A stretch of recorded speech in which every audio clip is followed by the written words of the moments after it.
Ok, décortiquons tout ça. Bonjour à toutes et à tous et bienvenue dans notre nouvelle analyse en profondeur. Je suis votre animateur et aujourd'hui je suis accompagné de notre experte résidente pour vraiment creuser nos sources du jour. Bonjour Evelyne. Salut Sam. Écoute, merci de m'avoir invité. Je suis vraiment ravie d'être là pour en parler avec toi. Ouais, le plaisir est partagé. L'objectif de notre exploration aujourd'hui, c'est de se concentrer sur un texte super précis qui est le chapitre 10 du livre Arguarse Exenik, écrit par Sayed Abdul Hakim. Tout à fait. Et la mission de notre session, pour ceux qui nous écoutent, c'est de comprendre comment la sécurité routière, en fait, c'est absolument pas qu'une question de loi gouvernementale ou, tu sais, de radar ou juste de panneaux en métal sur le bord des routes. Ouais, c'est beaucoup plus profond que ça. Grave. C'est en réalité une vraie responsabilité humaine, un engagement hyper intime envers ceux qui attendent que l'on franchisse la porte le soir, quoi. C'est ça. On a tellement l'habitude d'une approche super clinique de la sécurité, tu sais, très basée sur l'ingénierie, les statistiques, les pourcentages. Les fameux bilans annuels, ouais. Exactement. Mais ici, Hakim, il fait une requête d'une humilité, mais enfin totale, les mains jointes littéralement pour changer notre perception. Et ce qui est donc, c'est le profil de l'auteur. Enfin, c'est pas n'importe qui. Bah oui, c'est ce qui rend ce texte particulièrement percutant, je trouve. Hakim, c'est ni un élu en campagne électorale, ni un théoricien complètement déconnecté dans un bureau, quoi. Ouais, il est sur le terrain. Voilà. Avec son travail à la Hedge Foundation, il a été le témoin super direct des conséquences de ces erreurs d'inattention fatale. Il a vu des familles entières voler en éclats, en fait. C'est lourd. Très lourd. Et son approche dans ce chapitre 10, du coup, elle s'éloigne totalement du jargon administratif habituel pour cibler un vrai changement de mindset à l'échelle de toute la société. Il prouve que ce basculement, ça exige l'implication de tout le monde, du citoyen anonyme jusqu'au leader spirituel. C'est un truc de fou. Et avant même de parler des solutions qu'il propose pour la société, le texte nous plonge direct dans le coût humain de ces erreurs. Ouais, dès le début, hein. On nous raconte l'histoire de cette mère, une femme qui a travaillé mais sans relâche pour assurer l'avenir de son fils. Et un jour banal, tu vois, le genre de journée où on s'attend à rien, ce fils emprunte la moto d'un pote. Et c'est un trajet super court en plus. C'est ça. Ça. Le trajet est extrêmement court, c'est le quartier qu'il traverse tous les jours, quoi. Et bon, il n'a pas de casque sous la main, donc il fait ce fameux calcul mental, je crois que tout le monde l'a déjà fait, genre c'est juste à côté, il ne m'arrivera rien. Le fameux ça va, j'en ai pour 2 minutes. Exactement. Sauf que, il n'est jamais rentré. Et c'est terrible. La douleur de cette perte, elle culmine dans cette question dévastatrice que pose la mère et qui hante tout le chapitre en fait.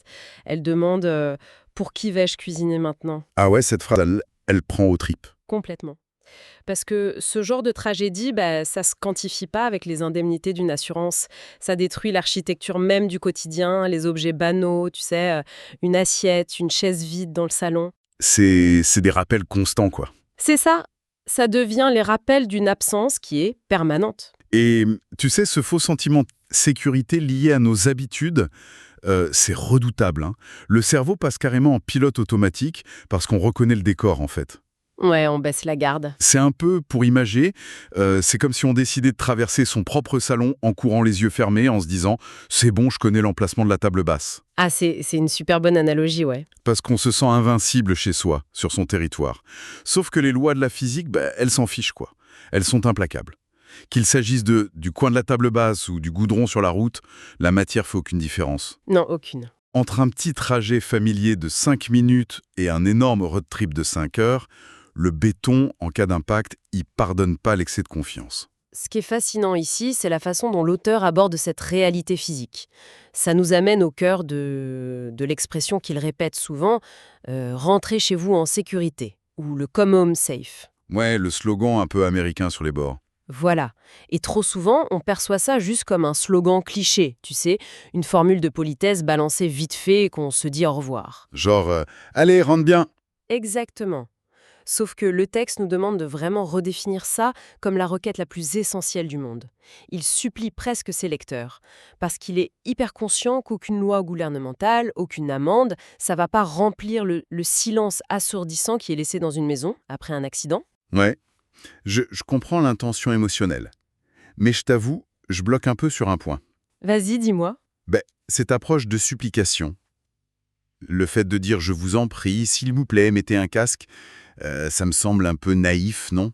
Face à la brutalité de ce qui se passe sur la route. Tu penses qu'il faudrait être plus dur? Bah ouais. Est-ce que c'est pas juste le rôle de la police de sévir, en fait? Des amendes massives, des retraits de permis immédiats. Bouh, tolérance zéro. Là, j'ai l'impression que l'auteur, il renonce un peu à la force de la loi pour une prière émotionnelle. Bah, ton scepticisme est hyper naturel. Beaucoup de gens réagissent comme ça.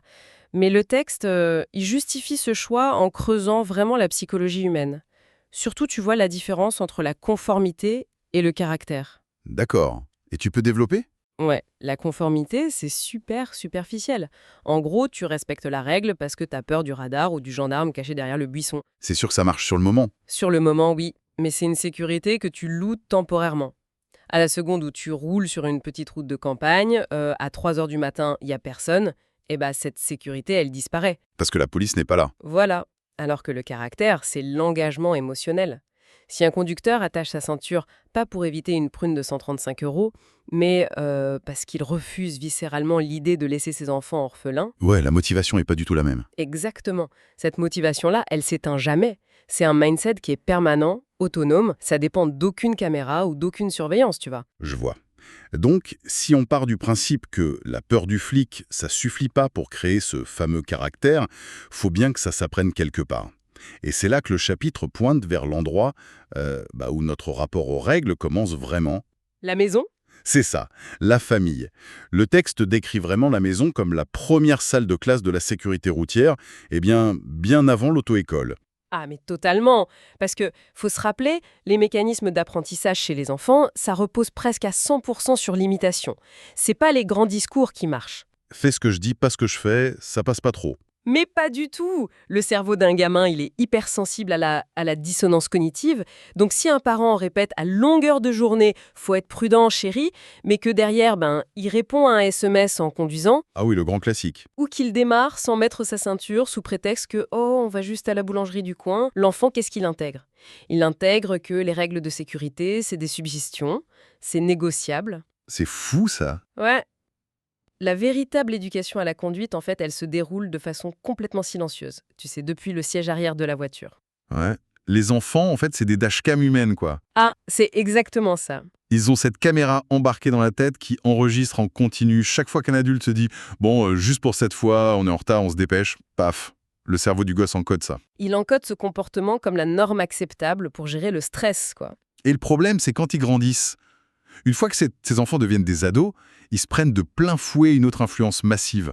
Les réseaux, les médias, voilà. La manière dont le divertissement vend la notion de risque, quoi. La culture visuelle aujourd'hui, elle joue un rôle mais massif dans ce faux sentiment d'invisibilité. Tu penses aux films d'action, Sam? Carrément. Dans les films, tu vois, ça glorifie la vitesse, les dépassements sur la ligne continue, et le héros, il s'en sort toujours avec une petite égratignure stylée sur la joue. C'est clair.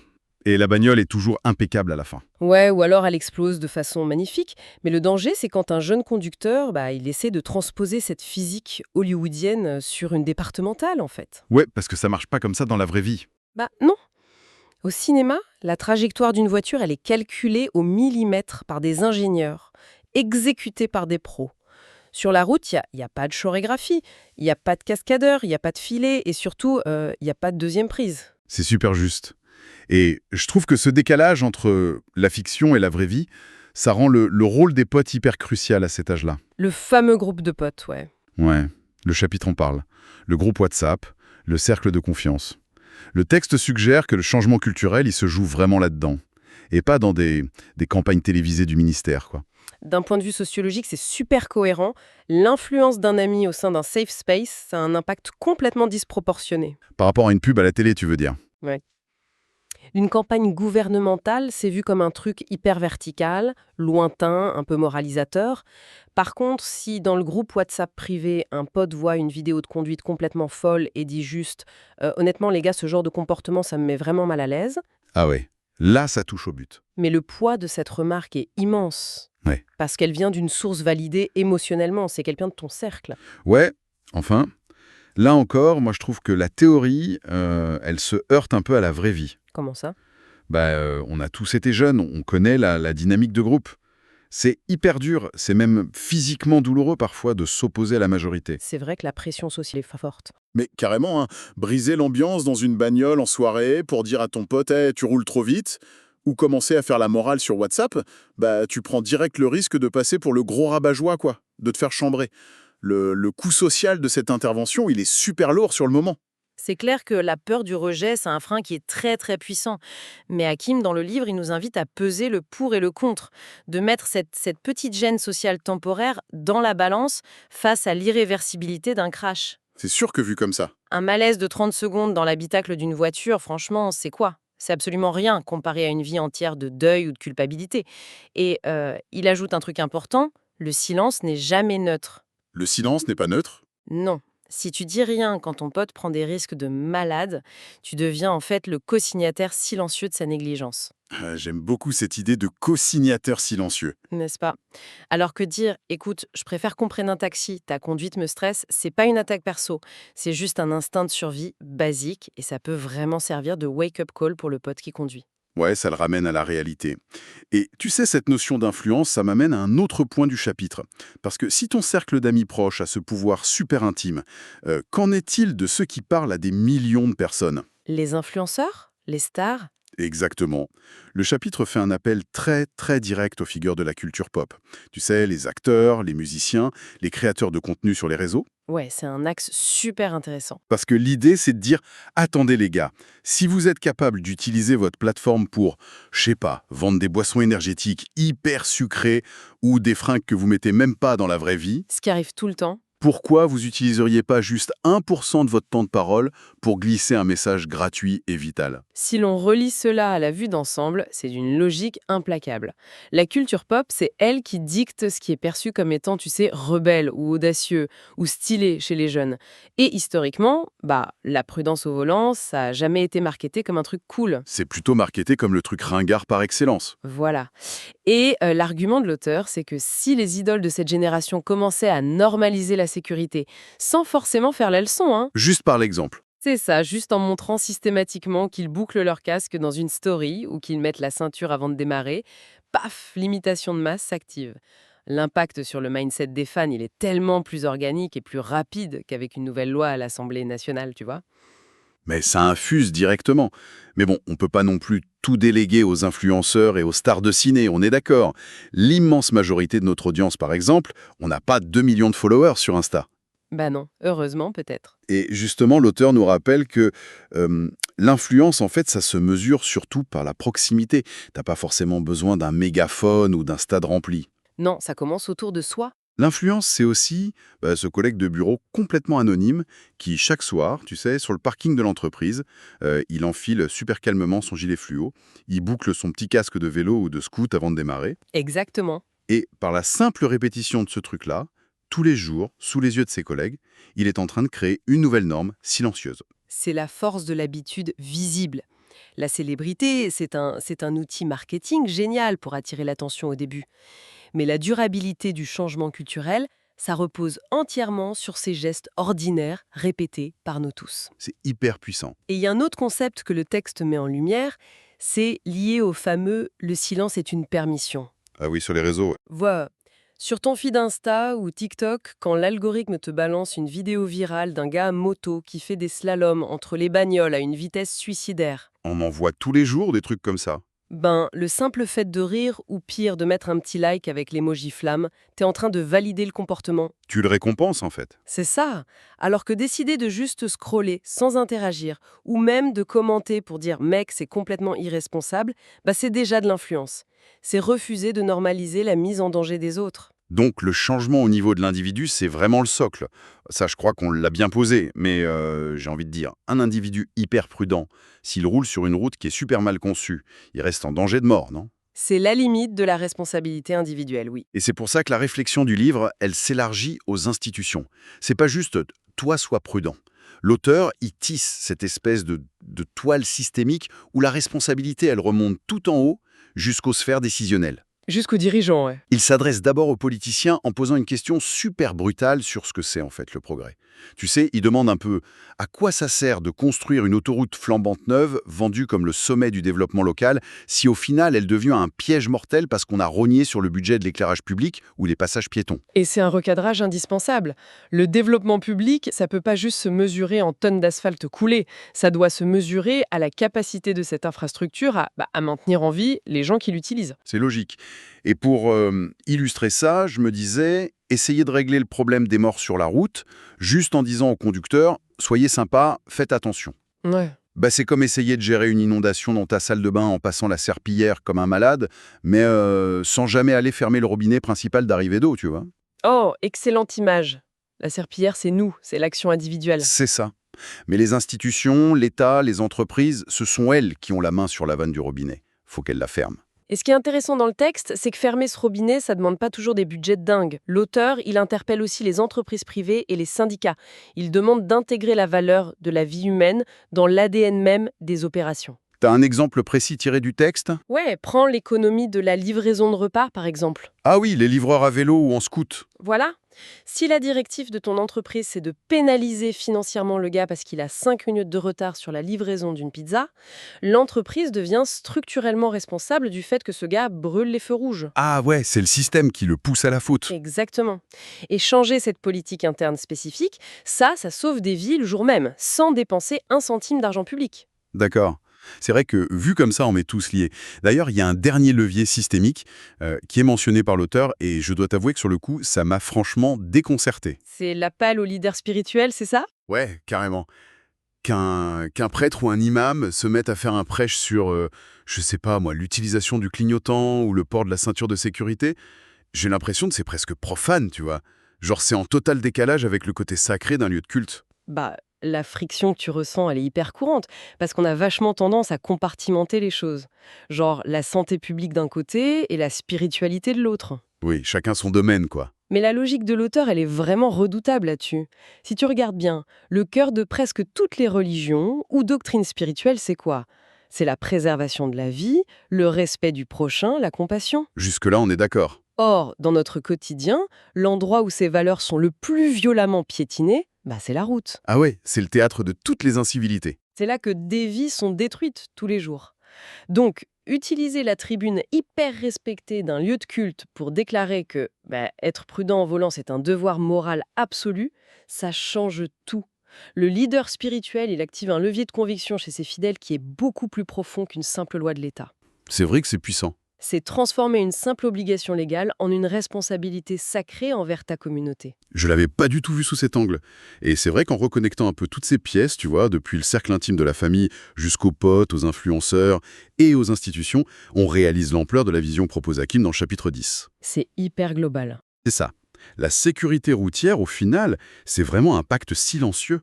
C'est une décision qu'on prend seul, dans sa tête, au moment exact où on s'assoit derrière le volant, avant même de tourner la clé. Et le socle de ce pacte, la fondation de tout ce grand argumentaire, ça reste cette requête super humble de l'auteur, rentrez chez vous sans et sauf. Le fameux Come Home Safe. Ouais, parce que tu peux construire toutes les infrastructures parfaites, tu peux changer le mindset des stars de la pop. Au bout du compte, le seul et unique but de tout ça, c'est juste de permettre à un être humain de retrouver les siens à la fin de la journée. C'est vraiment la finalité, on est d'accord. Et pour conclure cette exploration de nos sources aujourd'hui et peut-être donner à ceux qui nous écoutent un truc vraiment concret à emporter, Ouais, j'aimerais proposer une petite expérience mentale. Alors, qu'est-ce que tout cela signifie concrètement pour nous demain matin? je t'écoute. Imaginons que, je sais pas, la technologie de réalité augmentée, avec des lunettes spéciales par exemple, nous permette de voir l'invisible. Ouh, j'aime bien où ça va. Demain matin, tu es en voiture. Tu es arrêté à un feu rouge qui dure super longtemps. L'impatience commence à monter, tu commences à râler. Et là, soudainement, les carrosseries métalliques de toutes les bagnoles autour de toi deviennent transparentes. Ok. Et à la place, flottant comme ça, en hologramme au-dessus de chaque véhicule, tu vois apparaître toutes les personnes qui attendent le retour de ces conducteurs précis. Oh waouh. C'est hyper fort. Ouais, imagine. Au-dessus de la Clio à droite, tu vois l'hologramme d'un petit garçon qui l'attend à la maison pour lui montrer un dessin de l'école. Au-dessus du scout, juste devant, c'est son conjoint qui est en train de préparer le dîner. Et le camion en face, c'est des amis qui ont prévu un barbecue ce soir. Exactement. Et je pense que si on pouvait visualiser ça, C'est la matérialisation parfaite de la toile humaine dont on parlait tout à l'heure. C'est plus juste des obstacles en métal anonymes qui te bloquent sur ton trajet. Ça devient des vies interconnectées et surtout hyper fragiles. complètement. Et la question que je me pose pour notre audience, c'est si on pouvait garder cette vision holographique en tête à chaque intersection, si on réalisait que, en coupant la route agressivement pour gagner 3 secondes, on menace directement l'hologramme de la petite fille qui attend son père. Ça calmerait direct tout le monde. Notre rapport à la vitesse, à l'ego et à la patience changerait définitivement, je pense. Et c'est sur cette petite réflexion visuelle qu'on va clôturer notre analyse en profondeur du jour. C'était une super session. Merci Sam. Merci à toi, Evelyne. Et à tous ceux qui nous écoutent, la prochaine fois que vous prenez le volant ou le guidon, essayez de visualiser ces hologrammes autour de vous. Et surtout, accomplissez la seule mission qui compte vraiment au final. Rentrez chez vous sains et saufs. À la prochaine!